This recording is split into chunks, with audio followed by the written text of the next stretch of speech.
Captain Lee Dae-ho was having a perfectly normal Tuesday when the aliens showed up. He sat in his command chair aboard the mining ship Resilience, watching his crew extract rare metals from an asteroid near Europa. The work was boring but profitable. Earth needed these materials for the new space stations, and Lee's team was the best at getting them. "Captain, we're getting some weird readings on long-range sensors," called out Engineer Kim Taemin from his station. His voice carried that particular tone that meant something interesting was about to happen. In space, interesting was usually bad. Lee walked over to look at the screen. A massive shadow was growing larger by the second. "What am I looking at?" Taemin. "Something big. Really big. About 50 times our size and moving fast." Taemin's fingers danced across his controls. It just appeared out of nowhere, no engine signatures, no heat trail, like it just popped into existence. Dr. Park Soo-jin, the ship's science officer, looked up from her research station. "That's impossible. Nothing that large can move without some kind of energy signature." The ship's communication system suddenly crackled to life. A deep, booming voice filled the bridge, speaking perfect English with an accent that sounded like it was trying too hard to be scary. "Attention, primitive creatures of the third planet. You have been found by the Supreme Galactic Empire. Prepare to surrender your pathetic vessel and submit to the eternal glory of Emperor Kethvaris, ruler of 1,000 worlds, destroyer of rebellions, and master of all that exists in this galaxy." The bridge fell silent. Lee blinked a few times, processing what he had just heard. Then, something unexpected happened. A small chuckle escaped from his lips. Did they just call us primitive creatures?" Lee asked, the corner of his mouth twitching upward. Taemin looked at his captain with growing amusement. "I think they did. And they definitely said eternal glory with a straight face." "Destroyer of rebellions," Park added, barely containing her own laughter. "Master of all that exists." "Really?" The alien voice continued, apparently not noticing that its dramatic speech was not having the intended effect. "Your resistance is futile. Your technology is laughably inferior. Your species will serve the Empire or face complete annihilation. We have destroyed civilizations that spanned star systems. We have crushed empires that ruled for millennia. You cannot hope to stand against our might." That did it. Lee started laughing. Not the nervous kind of laughter that comes from fear, but genuine, belly-deep amusement. The kind of laughter that comes from hearing someone take themselves way too seriously. "Oh my God," Lee managed between laughs. "They're doing the whole evil empire speech, word for word. It's like they read every bad science fiction movie script from the last century and decided to use all the lines at once." The laughter was infectious. Taemin started giggling at his station. Park covered her mouth but couldn't stop the snorts of amusement that escaped. Soon the entire bridge crew was laughing. "Silence," the alien voice boomed, now sounding confused rather than threatening. "You will show proper fear and respect to your new masters." "New masters?" Lee wiped tears from his eyes. "Oh, this is rich. Soo-jin, are you recording this? My kids are never going to believe this story." "Already on it, Captain," Park replied, still grinning, though I'm not sure anyone back home will believe it either. The massive alien ship moved closer, and now they could see it properly through the viewports. It was indeed enormous, dark, metal covered in spikes and sharp angles. It looked exactly like what a 12-year-old would design if asked to draw the most evil spaceship possible. "Look at that thing," Taemin said, pointing at the screen. "It's like someone took every scary spaceship design from every movie and mashed them together." "Are those actual skulls on the hull?" "They might be," Park said, adjusting her sensors for a better look. "Yes, definitely skull-shaped decorations. And flames. They have flame patterns painted on their warship." Lee had to sit down before he fell over from laughing. Flames. On a spaceship. In the vacuum of space where flames can't exist. The alien voice returned, now sounding distinctly frustrated. "Your laughter is inappropriate. We are the terror of the galaxy. Entire star systems flee at the mention of our name." "What's your name?" Lee called out, getting control of himself long enough to ask. I am Imperial Commander Vextar, bringer of doom, crusher of hope, and— Vextar? Taman interrupted. That sounds like a medication. Ask your doctor if Vextar is right for you. Side effects may include crushing hope and bringing doom.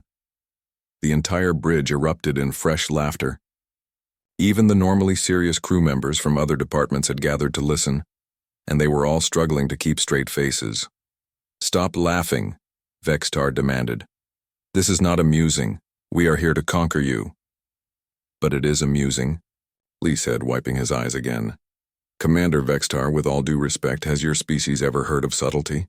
Or maybe just asking nicely before jumping straight to the conquest threats? There was a long pause from the alien ship. When Vextar spoke again, his voice was uncertain. Asking nicely? You know, like, hello, we're from the Galactic Empire. We'd like to talk about trade agreements and cultural exchange. That sort of thing. Much more effective than the whole doom and gloom routine. But we are conquerors, Vextar said, sounding confused. We take what we want through superior force and intimidation. That is how the Empire has always worked. How's that been going for you? Park asked innocently. Another pause. Very well, actually. Most species surrender immediately when they see our ships. Most species probably haven't spent the last century making movies about exactly this situation, Lee explained. We've seen this before, Commander, about 1,000 times. In theaters, on television, in books. The big scary alien empire shows up makes threats and usually gets defeated by scrappy underdogs with better ideas. You have entertainment about galactic conquest? Vextar asked. Oh, tons of it, Taman said cheerfully. Would you like me to transmit some examples? We've got classics like Independence Day, Star Wars, Guardians of the Galaxy. Really pick any decade from the last 100 years, and we probably made a dozen movies about beating evil space empires. The silence from the alien ship stretched, longer this time. When Vextar finally spoke, his voice had lost most of its threatening tone. You have defeated galactic empires before? In fiction, sure, Lee said. Look, Commander, I'm sure you're very good at the whole intimidation thing and your ship is genuinely impressive in a retro sort of way. But you caught us on asteroid mining duty. We're basically space janitors with really good equipment.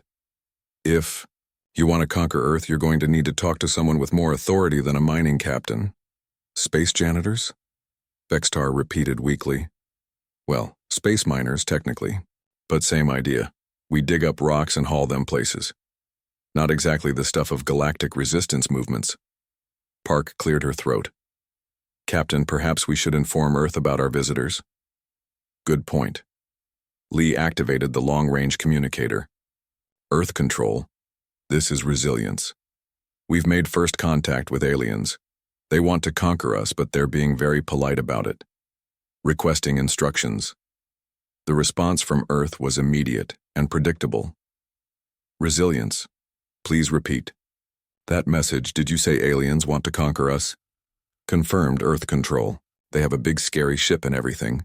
Very traditional presentation. The commander calls himself Vextar, bringer of doom. Even across the vast distance, they could hear the barely contained laughter from Earth control. Understood, resilience. Stand by for further instructions and try not to hurt their feelings. Vextar's voice returned, now sounding almost plaintive. Are you mocking us? A little bit, Lee admitted, but not meanly. It's just, well, you have to understand our perspective. We've been imagining this moment for generations. We expected something more original? Original? You know, creative, unexpected. Maybe aliens who want to trade recipes or share art, or ones who communicate through interpretive dance. Something we haven't seen before. The alien ship hung in space, its skull decorations and flame patterns suddenly looking rather silly in the harsh light of reality. Finally, Vextar spoke again.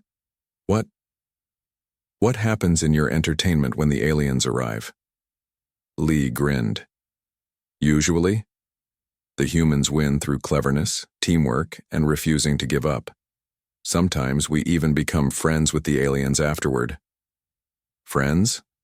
Sure, why not? The galaxy's a big place, plenty of room for everyone. There was another long pause. Then, in a much smaller voice, Vexitar asked, Could you show us one of these movies? Lee looked at his crew, who were all grinning from ear to ear. Sure thing, Commander. How do you feel about popcorn?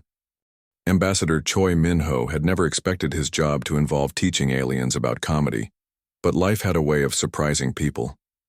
3 days after Captain Lee's mining crew had accidentally befriended the advanced scout of the Galactic Empire, Earth found itself hosting its first official alien diplomatic mission. The United Nations building in New York had been hastily prepared for visitors who stood 8 feet tall, had gray skin, and apparently had never heard a joke in their lives. Choi adjusted his tie and reviewed his notes one more time. How exactly did one explain human humor to beings who thought everything was serious? They're arriving now, announced Admiral Song Hee-rin, watching the alien shuttle descend from the massive Imperial ship hovering over the city. The ship itself had caused quite a stir. New Yorkers had gathered in Central Park with lawn chairs and picnic baskets, treating the alien invasion like a free air show. Any last-minute advice? Choi asked. Don't make them laugh too hard, Song replied with a straight face. According to Dr. Park's reports, they might think it's some kind of biological weapon. The alien delegation entered the building with all the pomp and ceremony of a funeral procession. Imperial High Counselor Thexmarin led the group, wearing robes that looked like they had been designed by someone who thought more spikes and chains meant more authority. Behind him walked 6 other aliens, all looking around nervously at the humans who lined the hallways. What made the humans nervous was not the aliens' appearance, but the fact that every human in sight was trying very hard not to smile. Word had spread about the aliens' reaction to laughter, and everyone was doing their best to be respectful. The result was a building full of people who looked like they were holding their breath. Welcome to Earth, Choi said formally, bowing slightly. We are honored by your presence. Thexmarin studied him carefully. You do not laugh at us. We're trying to be polite, Choi explained. Laughter can mean many things to humans. Sometimes it means we find something funny, but sometimes it just means we're happy or nervous or surprised. Your species experiences multiple emotions simultaneously? Thexmarin asked, sounding fascinated and horrified. All the time. We're very complicated that way. The alien delegation was led into the General Assembly Hall, where representatives from every nation on Earth had gathered. The room was packed, with cameras recording every moment for broadcast around the world. Choi could see people in the gallery desperately trying to maintain serious expressions. Thexmarin approached the podium with the gravity of someone announcing the end of the world. He unrolled a long scroll covered in elaborate writing and began to read in his deep, ceremonious voice. By the authority of the Supreme Galactic Empire, and in the name of Emperor Kethvaris, eternal ruler of all that exists, I hereby present the scroll of eternal servitude to the species known as humans. The alien paused dramatically, clearly, expecting gasps of horror or pleas for mercy. Instead, the assembly erupted in enthusiastic applause. Thexmarin looked confused. Why do you make the approval sounds? Secretary General Martinez stood up, still clapping. That was an excellent performance. The dramatic pause, the voice projection, the costume design, really top-notch theatrical work. Theatrical work? Thexmarin looked at his scroll, then back at the applauding humans. This is an official document of conquest. Oh, Martinez said, looking slightly embarrassed. I'm sorry. We thought it was part of a cultural presentation. We do love a good dramatic reading. Admiral Song leaned over to whisper to Choi. Should we tell them about the rating system?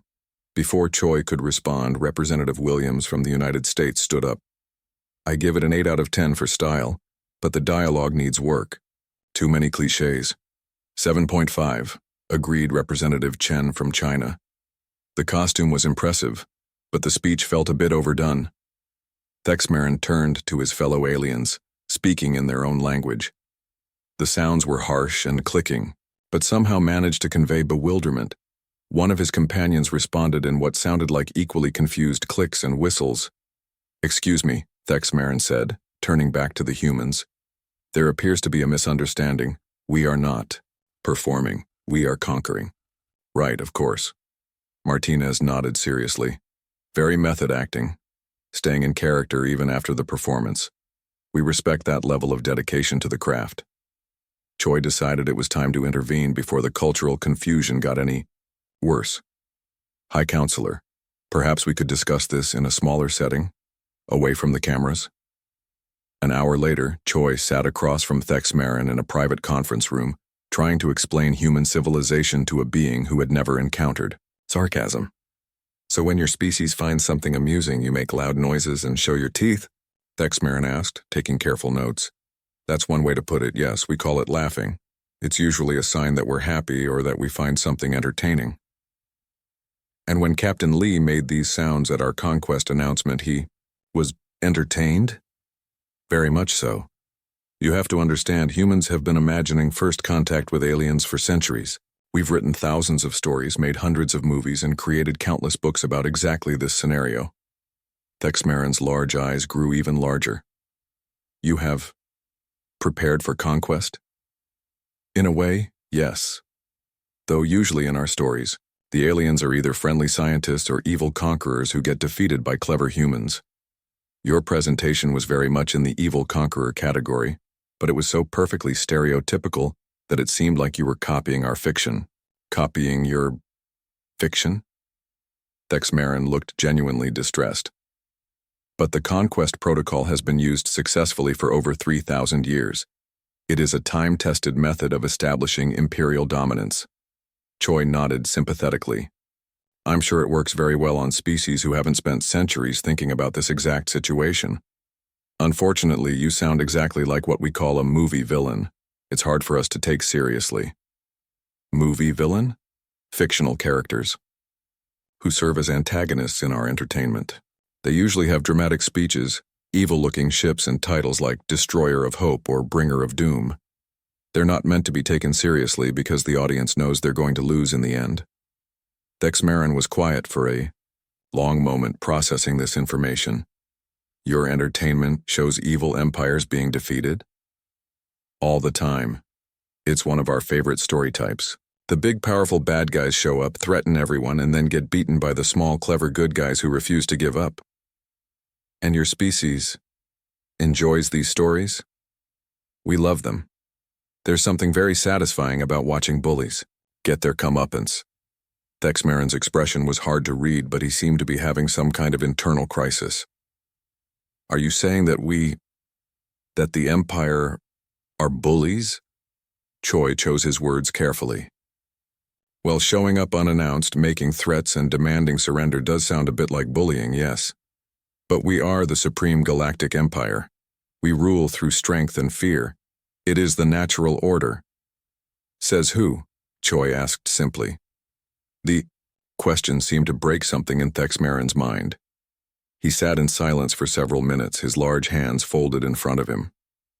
Finally, he spoke in a much quieter voice. I do not know. It has always been this way.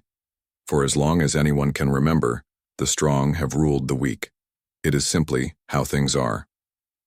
That's one way to organize a society, Choi agreed, but it's not the only way. Humans tried that approach for a long time too. Didn't work out very well for most people. What do you do instead? We try to work together, make decisions as a group, help each other out when someone needs it. It's not perfect, but it's better than the alternative. Thexmarin looked around the conference room, taking in the simple furniture, the lack of weapons or guards, the casual way Choi spoke to him as an equal, rather than a superior or inferior. You are not afraid of us, he said finally. Should we be? Choi asked. Yes, we have weapons that can destroy planets, ships that can level cities, armies that span the galaxy. Okay, Choi said calmly. And then what? After you destroy our planet and kill everyone on it, what do you gain? Thexmarin opened his mouth to answer, then closed it again. He looked genuinely puzzled. Resources, he said finally, but he didn't sound convinced. We'd be happy to trade resources. We're already mining asteroids, probably much more efficient than planetary destruction, and nobody has to die. But conquest is how the empire expands, how we show our power. To who? If you destroy everyone, who's left to be impressed? The questions were clearly causing Thexamaran significant distress. He had come to Earth expecting either immediate surrender or a glorious battle. Instead, he was getting a philosophy lesson from a smiling human who treated his mighty empire like a poorly thought-out business plan. I need to consult with my superiors, Thexamaran said finally. Of course, take all the time you need. In the meantime, would you like to see some of our entertainment? The stories about galactic empires? It might help you understand our perspective. Thexamaran nodded slowly. Yes, I think that would be educational. As the alien delegation was escorted to a comfortable viewing room, Choi couldn't help but smile. First contact was going much better than anyone had expected, though he suspected the real fun was just beginning. General Yu Sang-wook stared at the intelligence report spread across his desk and tried to process what he was reading. In the weeks since first contact, Earth's military had been preparing for every possible scenario except the one that was actually happening. Let me make sure I understand this correctly, he said to Dr. Kang Ye-jin, the psychologist who had been studying the alien delegation. Their entire military strategy depends on other species being afraid of them? That's right, Dr. Kang replied, consulting her notes. Fear seems to be the only emotion they really understand. They've built their entire civilization around intimidation and dominance displays. When Captain Lee laughed at them, it broke their whole playbook. And now they're confused? Completely lost. High Counselor Thexamaran has been watching human comedies for 3 days straight, trying to understand why we find things funny. He keeps asking the staff to explain why certain situations are amusing. General Yu picked up another report. What about their military capabilities? Overwhelming, Admiral Song admitted from her seat across the room. Their technology is centuries ahead of ours. Those ships could level our cities without breaking a sweat. But here's the interesting part. They don't seem to know what to do when their intimidation tactics fail. Tech specialist Oh Hyunwoo looked up from his laptop. I've been monitoring their communications. They keep asking their home fleet for guidance on how to handle a species that responds to conquest threats with amusement. Apparently, this has never happened before. Never? General Yu asked.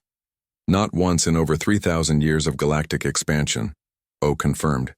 Every species they've encountered either surrendered immediately or fought back with violence. Nobody has ever just laughed at them. Dr. Kang leaned forward. I think I understand what's happening. Their society is built on rigid hierarchy and absolute seriousness. They literally don't have the mental framework to process humor, especially humor directed at authority figures. So what you're telling me, General Yu said slowly, is that our secret weapon against a galactic empire is jokes? It seems that way, yes. General Yu was quiet for a moment. Then a slow smile spread across his face. Oh, this is going to be fun. Within hours, Earth's response to the alien presence shifted from military preparation to what could only be called weaponized comedy. The plan was simple. Instead of meeting imperial aggression with violence, humanity would respond with increasingly absurd humor, until the aliens either gave up or learned to laugh along. The first test came when the Imperial fleet sent their final ultimatum.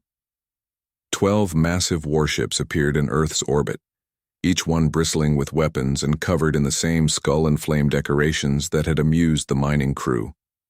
Emperor Kethvaris himself delivered the message, his voice booming across every communication channel on the planet. People of Earth, you have defied the Supreme Galactic Empire for too long. Surrender now, or face the consequences of your foolish resistance. Earth's response was broadcast back to the Imperial fleet and simultaneously shared across every social media platform on the planet. It was a video of a golden retriever wearing a tiny alien costume, complete with a miniature cape and plastic horns, trying to look menacing while its tail wagged uncontrollably. The message that accompanied the video was simple. We see your ultimatum and raise you one adorable puppy alien. Your move, Empire. The reaction from the Imperial fleet was immediate and confused. O monitored their communications as chaos erupted among the alien ships. "Sir, they have responded to the Emperor's ultimatum with a small domesticated animal wearing our uniform," reported one alien commander. "Is it a threat?" came the reply. I don't think so, sir. It appears to be wagging its posterior appendage. Why would they send us an animal?" "Unknown, sir. Should we attack the animal?" "How do we attack something that's making those happy noises?" O grinned as he listened. "They're completely baffled by the puppy video. Half their ships are trying to analyze it for hidden meanings, and the other half are asking for instructions on how to respond to adorable." The success of the puppy video led to escalation. Earth's entertainment industry, never one to miss an opportunity, began producing content specifically designed to confuse alien invaders. Late night, talk show hosts started doing nightly monologues about the Empire's fashion choices. Meme creators worked overtime producing images of Imperial ships with ridiculous captions. The breakthrough came when comedian Lee Junwoo was invited to perform at the state dinner for the alien delegation. The event was supposed to be formal and diplomatic, but Lee had other ideas. "So I hear you guys are from the Supreme Galactic Empire," Lee said, standing at the podium while Thexmarin and his companions watched nervously. "That's quite a name. Very supreme. Did you workshop that, or did someone just go with the first draft?" Thexmarin looked confused. "Workshop? You know, test it out. See how it sounds. Because between you and me, Supreme Galactic Empire sounds like something a kid would name their treehouse club." The human audience chuckled politely, but all eyes were on the aliens. Thexmarin's expression was pure bewilderment. "Our empire spans thousands of systems," he said defensively. "I believe you," Lee replied. "But the name still sounds like you're overcompensating for something. What were some of the other options? The Pretty Good Galactic Empire? The Adequate Intergalactic Federation?" Something strange happened to Thexmarin's face. His mouth twitched slightly and a soft sound escaped his throat. It wasn't quite laughter, but it wasn't entirely serious either. That is... Thexmarin struggled with words. "The name was chosen by the first emperor over 2 millennia ago." "Ah, so you're stuck with it." Lee nodded sympathetically. "Like when your parents name you something embarrassing and you have to live with it forever." "I get it." The other aliens looked at Thexmarin in alarm as more small sounds escaped him. Dr. Kang, watching from the audience, recognized the signs immediately. "He's trying not to laugh," she whispered to General Yu. "Is that good or bad?" "Unknown. This might be the first time in their species' history that one of them has found something amusing." Lee continued his routine, gently poking fun at everything, from the aliens' overly dramatic speech patterns to their ship designs. With each joke, Thexmarin's composure cracked a little more. "And what's with all the skulls?" Lee asked, gesturing to Thexmarin's outfit. "I mean, I understand wanting to look tough, but skulls are kind of a dead giveaway that you're supposed to be the bad guys. It's like wearing a sign that says Evil Empire Apply Within." Thexmarin made a sound that was definitely laughter, even if it came out as more of a honking noise. The other aliens stared at him in shock. "High Counselor," one of them said urgently, "are you experiencing a malfunction?" I don't think so," Thexmarin said, looking confused by his own reaction. "The human's words create a pleasant sensation. When he points out the absurdity of our skull decorations, I find myself agreeing that they are perhaps excessive." The alien who had spoken looked horrified. "Agreeing? High Counselor, you're starting to think like them. Is that bad?" Thexmarin asked, and the question was so innocent and genuine that half the human audience spontaneously said, "Aw," in unison. Back on the Imperial ships, confusion reigned supreme. Reports were flooding in from across the fleet about humans, responding to their threats with increasingly bizarre content. Instead of fear and surrender, Earth was producing an endless stream of memes, videos, and jokes. "Sir, they have sent us another video," reported Communications Officer Hexalon to his captain. "What is it this time?" "It appears to be a compilation of what they call epic fail moments set to dramatic music. The title is Galactic Empire Fail Compilation. You won't believe these conquest attempts. Are we in it? Extensively, sir. The captain watched the video in horrified fascination as scenes of their own dramatic speeches were interspersed with footage of humans laughing, puppies playing, and children making funny faces at the camera. They're mocking us, he said finally. Yes, sir. But is it just me, or is some of this actually amusing? The captain looked at his communications officer in alarm. The infection was spreading. On Earth, O was coordinating what the media had dubbed the laughter offensive. Every threat from the Empire was met with a more creative comedic response. When they demanded tribute, Earth sent them a collection of cat videos. When they threatened orbital bombardment, Earth broadcast a cooking show featuring alien-friendly snacks. How are they handling the cooking show? General Yu asked. 3 of their ships are asking for the recipe for chocolate chip cookies. O reported. Apparently they've never encountered food that's made just because it tastes good rather than for pure nutrition. And the fleet status? 12 ships have requested permission to land small parties for cultural research purposes. 4 ships have started broadcasting human music, and 1 ship appears to have developed an addiction to reality TV shows. Admiral Song shook her head in amazement. We're accidentally conquering them with our entertainment. It gets better, O continued. I've been monitoring their internal communications. Half the fleet is arguing about whether humans are dangerous psychological warfare specialists or just naturally insane. The Emperor Kethavarus had ruled the galaxy for 400 years, crushing rebellions and expanding his empire to cover 3 spiral arms of the Milky Way. He had never, in all those centuries, felt as confused as he did standing on the bridge of his flagship, watching his own fleet descend toward Earth's surface. Your eternal magnificence, Admiral Kexthor said nervously. Perhaps we should reconsider this direct approach. The humans have proven unpredictable. The Emperor adjusted, his ceremonial armor, which suddenly felt heavier than usual. The spikes and skull decorations that had once filled him with pride now seemed excessive after watching 3 days of human entertainment. We will proceed as planned, Admiral. Surely seeing me in person will restore proper fear and respect. But, even as he said the words, Kethavarus felt doubt creeping into his mind. His fleet had been in orbit around Earth for 2 weeks, and instead of the usual cowering and surrender, they had received an endless stream of what humans called content. Videos of small animals doing amusing things, moving pictures that told stories with happy endings, and something called memes that his intelligence officers were still trying to decode. Down on Earth, Commander Bei Jin-woo was having the strangest assignment of his military career. As the human liaison officer, aboard the Imperial flagship, his job was supposedly to facilitate communication between species. In reality, he spent most of his time explaining why things were funny to increasingly bewildered aliens. Commander Bei called ship's analyst Nexaphira. Could you explain this image again? She held up a tablet showing a picture of a cat hanging from a tree branch with the words, "Hang in there," written below it. It's meant to be encouraging, Bei explained patiently. The cat is in a difficult situation, but it's not giving up. Humans find it motivational and slightly amusing because the cat looks determined despite being stuck. But why is the feline creature's predicament amusing? Is it not in danger? The cat is fine. Someone probably helped it down right after taking the picture.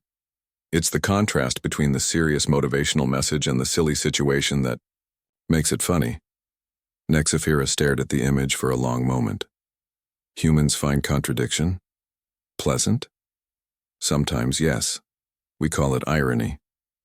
Irony, she repeated slowly as if testing the word.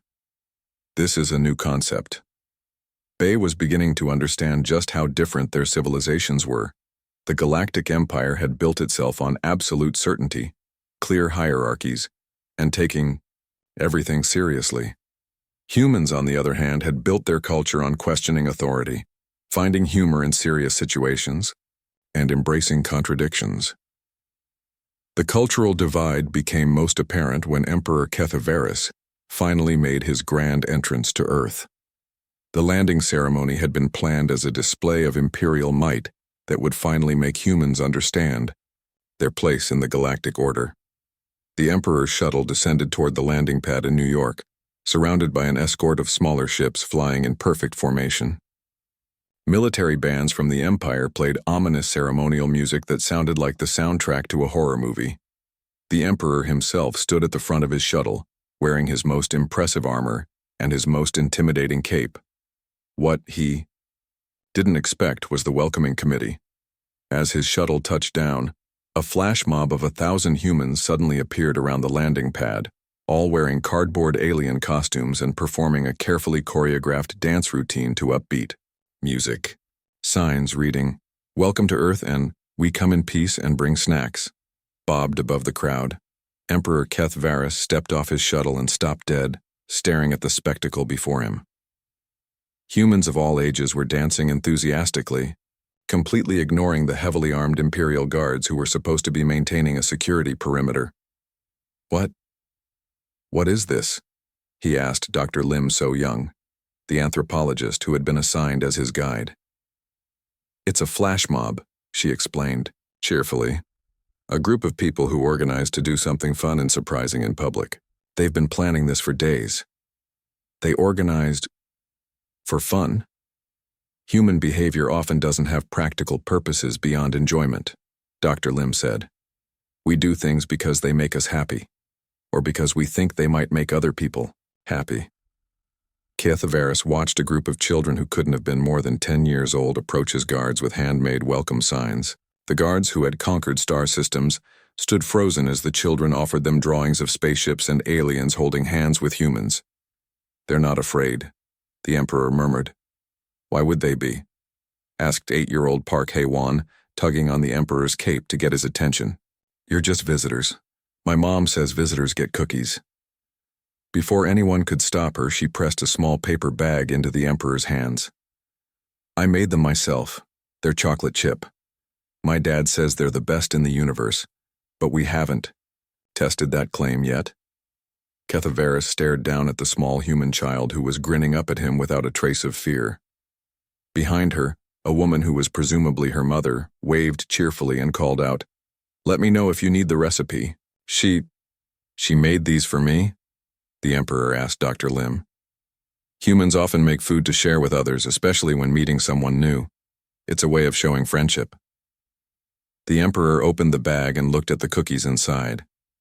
They were slightly lopsided and decorated with colorful sprinkles. Nobody had ever made anything specifically for him before. His food was prepared by servants and tested for poison. The idea that someone would create something just to make him happy was completely foreign. "Your Eternal Magnificence," Admiral Kexthor said urgently. "We should proceed to the formal ceremony." But Keth Varys was still staring at the cookies and the child who had made them. Around him, the flash mob continued their celebration, treating his arrival like a festival rather than a conquest. "Admiral," he said quietly, "why don't our people do this?" "Do what, Your Magnificence?" "Celebrate. Create things for joy. Make sounds of happiness for no reason other than happiness itself." Kexthor looked deeply uncomfortable. "Such behavior would be frivolous, Your Magnificence. The Empire has more important concerns than entertainment." "Does it?" the Emperor asked, and the question hung in the air like a challenge. The formal ceremony was unlike anything in Imperial history. Instead of humans kneeling before the Emperor's might, President Nam Gi-seop welcomed him like a visiting dignitary from a friendly nation. The two leaders sat across from each other at a simple table, drinking coffee and discussing their civilizations like equals. "I don't understand your species," Keth Varys admitted after an hour of conversation. "You should be terrified. We could destroy your world with a single command." "You could," President Nam agreed calmly. "But then you'd miss out on all the interesting things we could show you. Besides, what would be the point? Dead planets don't make very good friends." "Friends? Sure, why not? You seem like decent people once you get past all the doom and gloom stuff." Back on the Imperial flagship, Commander Bay was witnessing a complete breakdown of military discipline. The alien crew members had discovered human entertainment and were binge-watching everything from cooking shows to romantic comedies. "Commander," Bay, called Engineering Chief Toxmuller, could you explain why the humans in this show are upset about cake? Bay looked at the screen and saw a rerun of a baking competition. They're competing to see who can make the best cake. The ones who don't win are disappointed because they wanted to prove their skills. But they all created food. All of their cakes appeared nutritious and pleasant.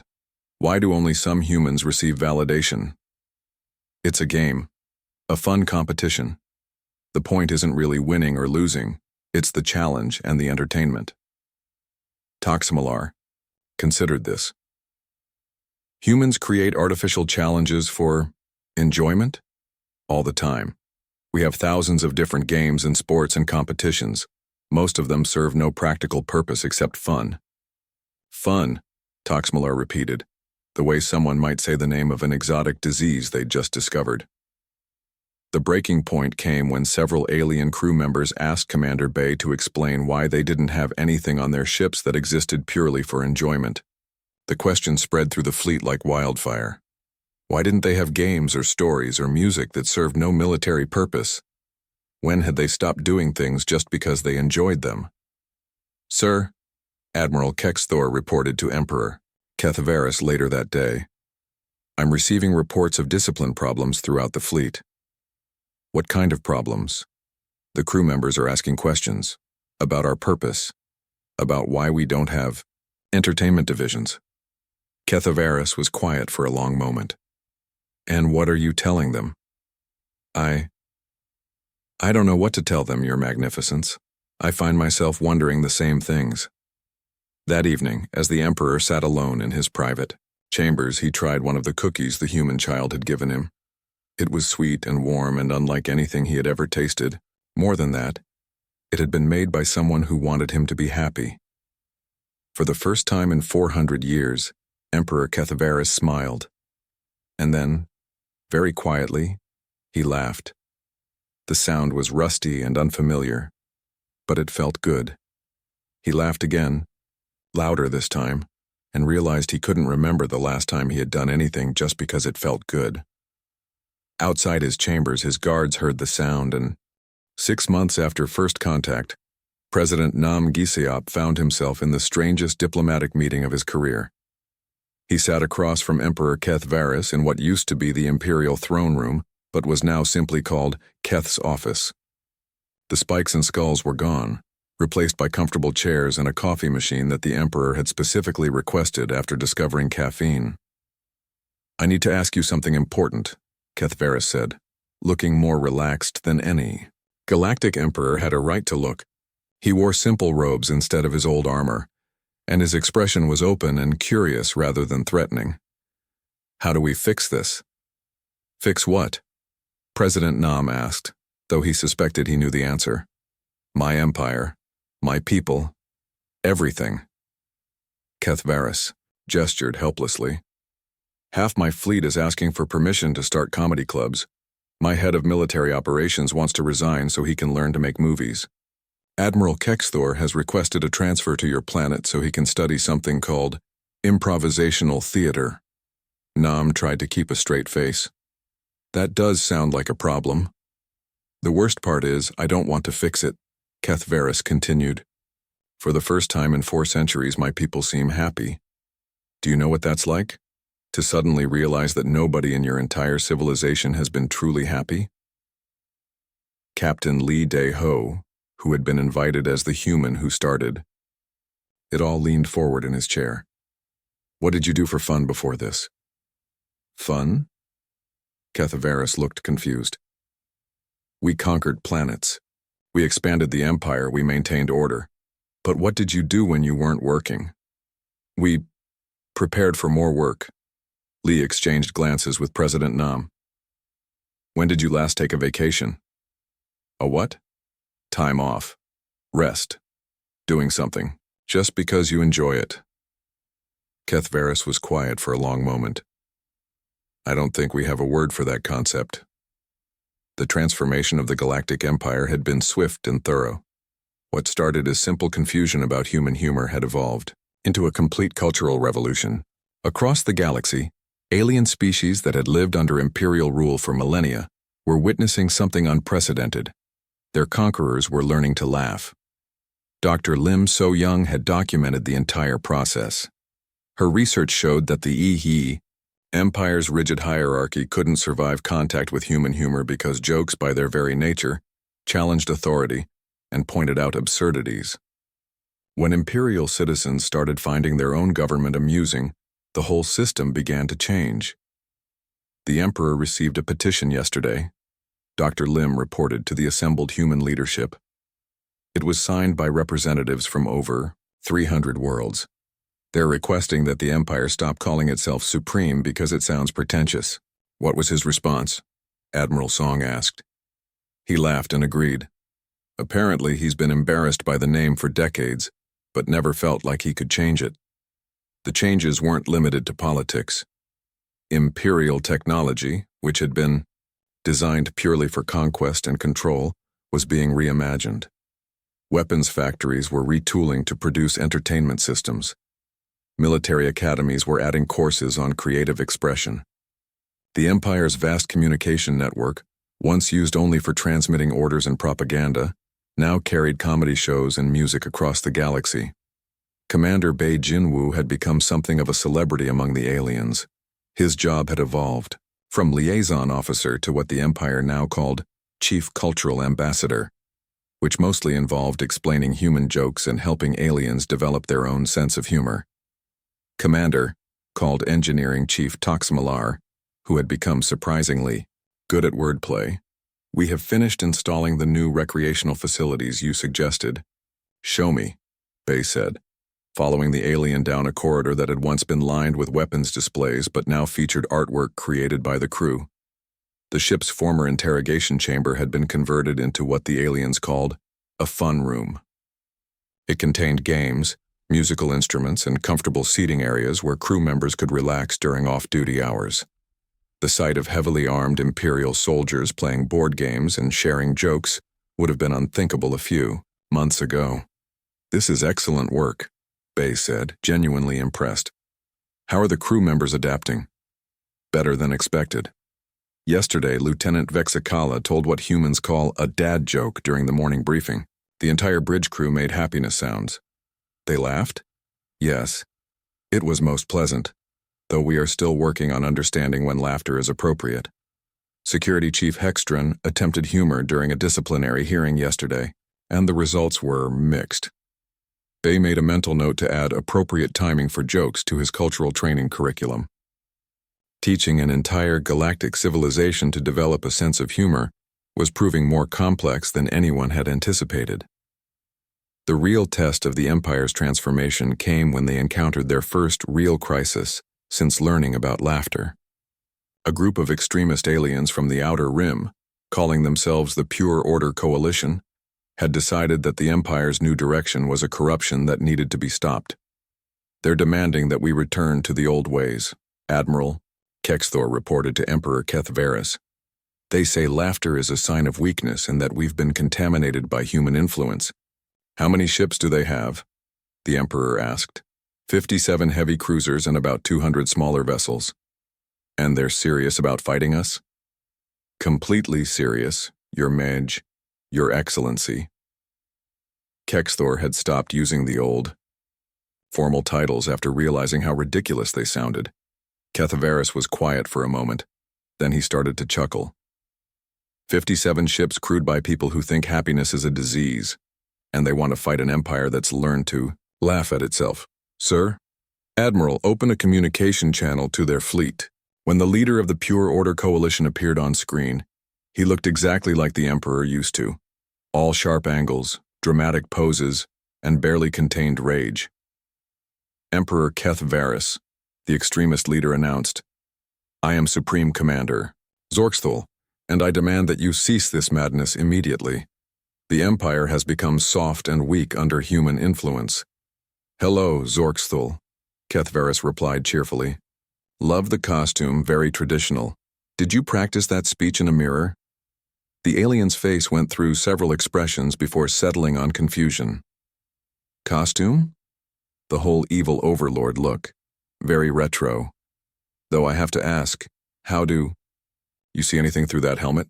The eye holes look tiny. This is my ceremonial armor of command. Right, and I'm sure it's very ceremonial, but doesn't it get hot? All that metal must be uncomfortable during long speeches. Zorkthul looked, completely thrown off balance. He had prepared for threats, counter-threats, and epic declarations of war. He had not prepared for fashion criticism. We are here to restore order to the galaxy. That's nice, Keth Varys said pleasantly. But which order? The old order, where everyone was miserable and afraid? Because I have to tell you, the new order where people actually enjoy their lives is working out pretty well for us. Behind the Emperor, his crew was trying very hard not to laugh at their former colleagues' dramatic posturing. Some of them were failing. You mock the sacred traditions, Zorkthul declared. A little bit, yes, Keth Varys admitted. But only because some of those traditions were kind of ridiculous. I mean, think about it. We spent thousands of years making everyone afraid of us, and for what? So we could sit alone on our ships ruling over people who hated us? The question seemed to hit Zorkthul like physical blows. His certainty wavered as he realized he couldn't actually explain why the old ways were better, only that they were traditional. But strength, power, the natural order of dominance. Zorkthul, Keth Varys said gently, when was the last time you did something that made you happy? The question hung in space between the two fleets. Zorkthul opened his mouth to answer, then closed it again. He looked confused, then troubled, then genuinely distressed. I don't understand the question. That's the problem, Keth Varys said sadly. I didn't understand it either until a few months ago, but it turns out that being happy is actually more fun than being feared. The standoff ended not with battle, but with invitation. Half of Zorkthul's fleet accepted an offer to watch human comedy shows and learn about recreational activities. The other half retreated to the Outer Rim to maintain their serious traditions, but even they asked for copies of the chocolate chip cookie recipe before they left. 3 months later, the transformation was complete. The former Supreme Galactics Empire officially renamed itself the Pretty Decent Galactic Community, after a galaxy-wide vote that included options like the Friendly Space Neighbors and the Okay-ish Confederation. Emperor Keth Varys, who now insisted people call him just Keth, had started hosting a weekly variety show broadcast across the galaxy. Keth's Cosmic Comedy Hour featured stand-up routines from different species, cooking segments with traditional foods from various worlds, and a popular segment called Imperial Fashion Don'ts, where they looked at old ceremonial armor and laughed at how unnecessarily spiky it was. Captain Lee Dae-ho, now holding the title Special Ambassador for Keeping Things in Perspective, sat in the audience for the show's 6-month anniversary special. On stage, Keth was telling a story about the time he tried to intimidate a planet by wearing a cape so long